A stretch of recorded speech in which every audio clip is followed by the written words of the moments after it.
There's something profoundly unsettling about watching a 23-year-old frantically day trading cryptocurrency at 3 in the morning, convinced they're on the verge of financial freedom. Charlie Munger would have looked at this scene with that characteristic mix of amusement and concern that made him such a compelling figure in the world of investing. He spent decades warning people about exactly this kind of behavior, yet somehow each new generation seems determined to learn these lessons the hard way.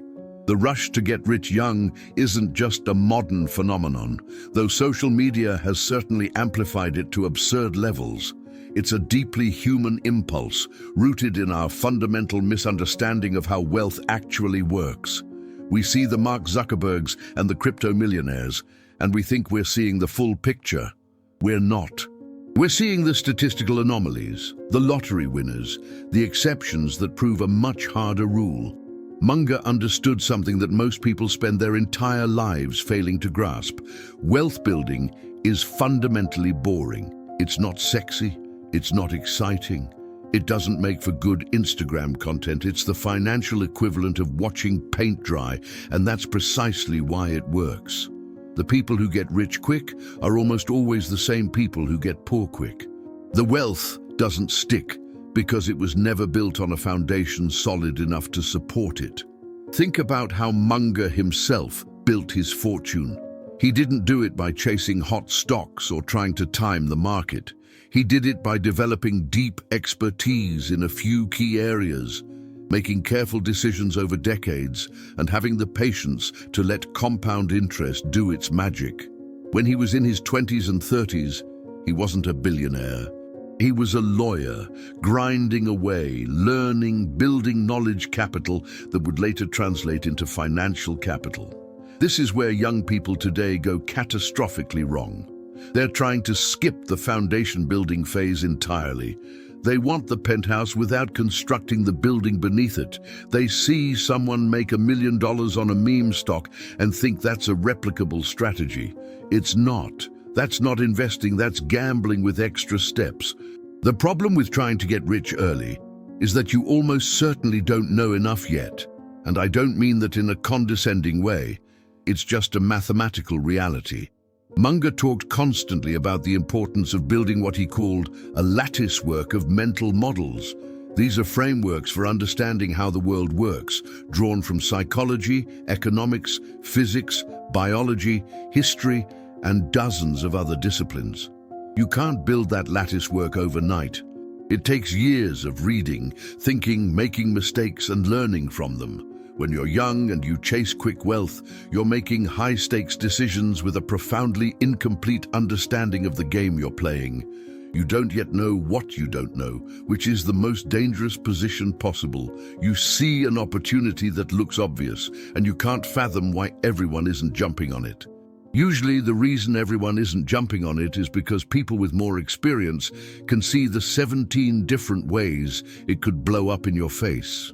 Munger loved to quote Cicero, "Not to know what happened before you were born is to remain forever a child." The rush to get rich young is essentially a refusal to learn from history. Every generation thinks they've discovered something new, some hack that previous generations were too stupid or too timid to exploit. The dot-com bubble, the housing crisis, the crypto crashes, these aren't isolated incidents. They're the same story playing out over and over with different props. There's also a psychological dimension that Munger was acutely aware of. When you make money quickly, especially early in life, it does something dangerous to your brain. It creates what psychologists call an intermittent reinforcement schedule, which is the same mechanism that makes slot machines so addictive. You hit it big once and suddenly you're convinced you've cracked the code. You start taking bigger risks, making more aggressive bets, because you've been conditioned to believe that this is how wealth works. But it's not. That early win was probably luck, not skill, and the market has a brutal way of teaching you the difference. Munger saw this pattern constantly throughout his career. Young traders who made a fortune in a bull market convinced themselves they were geniuses and then lost everything when the market turned. The wealth came fast, so they never developed the habits and disciplines necessary to preserve it. This connects to another crucial point Munger made repeatedly: the importance of playing games you can win.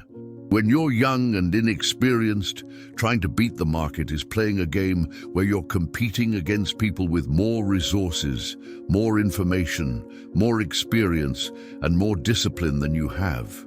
It's like deciding your path to athletic glory is to challenge LeBron James to one-on-one basketball.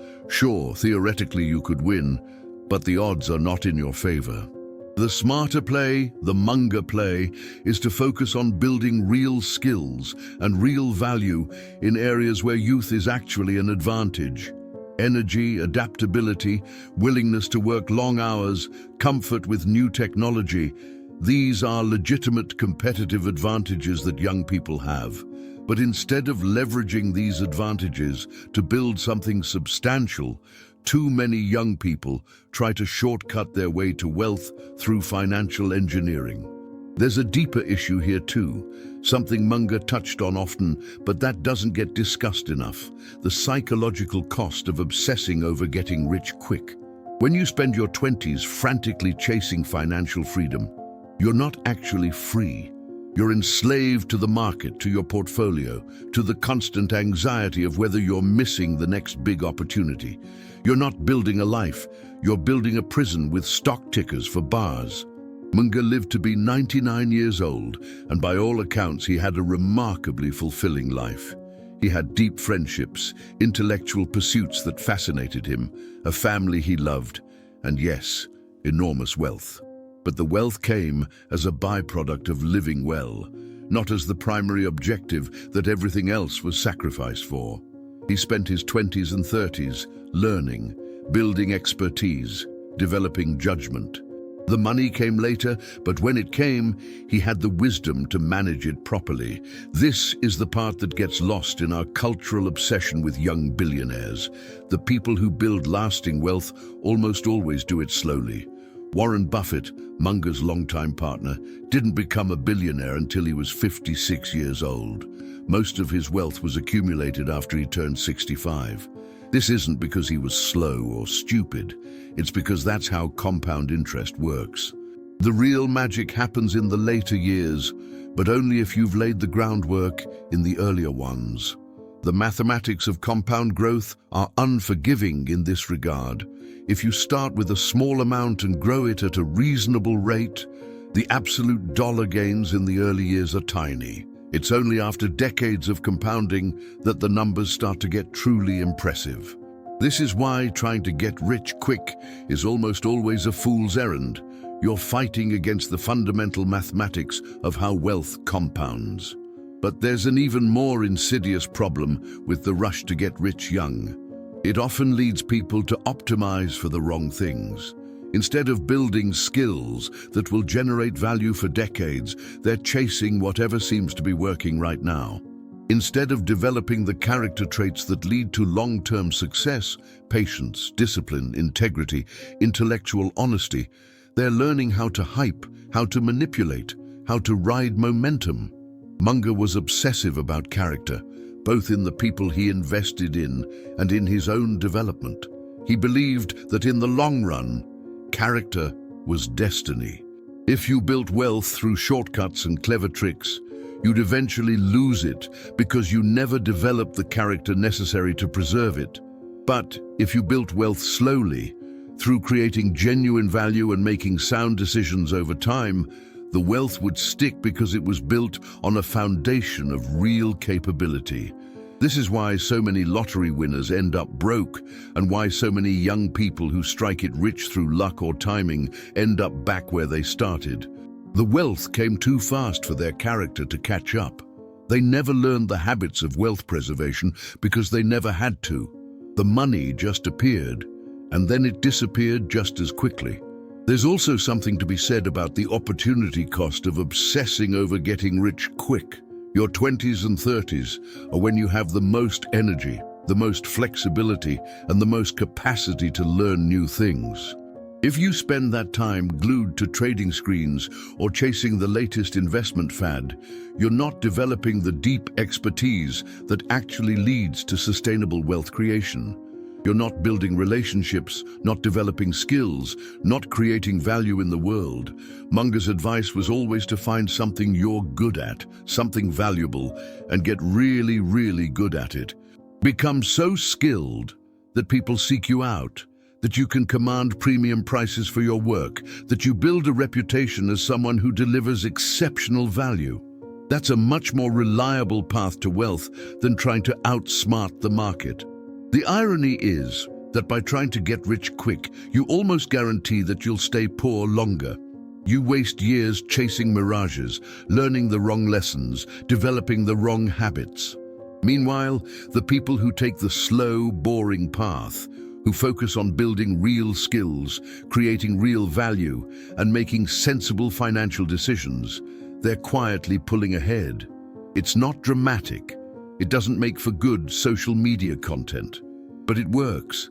Munger also understood that trying to get rich quick is often a symptom of deeper insecurity. It's not really about the money, it's about the validation, the status, the feeling that you've made it. But here's the thing, that feeling never comes from the money itself. People who chase wealth as a way to feel secure or validated find that the goalposts keep moving.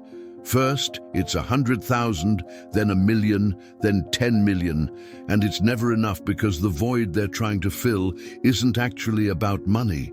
The people who build lasting wealth tend to be those who found something they genuinely cared about and pursued it with excellence. The money came as a natural consequence of creating value, not as the primary objective. This is a subtle but crucial distinction. When you're focused on creating value, you make better decisions. When you're focused on getting rich, you make desperate ones. There's also the simple reality that most young people don't have enough capital for their investment returns to matter much anyway. If you have $10,000 and you somehow manage to generate a 50% return, which would be extraordinary, you've made $5,000. That's nice, but it's not life-changing. You'd make more money by focusing on increasing your earning power through skill development. This is why Munger always emphasized that the best investment most young people can make is in themselves. Learn more, read more, develop skills that are genuinely valuable in the marketplace. The returns on that investment are almost always higher than anything you'll get from the stock market, especially in the early years. But that advice isn't sexy. It doesn't promise quick results or easy money. It requires patience, discipline, and delayed gratification, all things that our instant gratification culture has conditioned us to resist. We want the results now, the wealth now, the freedom now. We don't want to hear that it takes decades of consistent effort. Munger lived through enough market cycles to know that the people who try to get rich quick are usually the ones providing liquidity to the people who are getting rich slowly. They're the ones panic selling at the bottom or buying at the top, driven by emotion rather than analysis. They're the ones chasing hot tips and following gurus rather than developing their own judgment. The path Munger advocated for, slow, steady, focused on building real value and real capability, it's not glamorous. You won't get to post screenshots of your portfolio gains. You won't have dramatic stories about how you made a killing on some obscure cryptocurrency. But you also won't have the stories about how you lost everything, how you had to start over, how you wasted years chasing something that was never real. In the end, the question isn't really whether trying to get rich quick is wrong, it's whether it's wise. And the evidence, both from research and from the lived experience of people like Munger, suggests it's not. The people who build lasting wealth do it slowly, carefully, with patience and discipline. They focus on creating value, developing expertise, and making sound decisions over long periods of time. The wealth comes eventually, but more importantly, they build lives worth living in the process. They develop skills they're proud of, relationships they value, and a sense of competence and capability that no amount of quick money can provide. That's the real lesson from Charlie Munger's life. Not that getting rich is bad, but that the way you get there matters as much as the destination itself.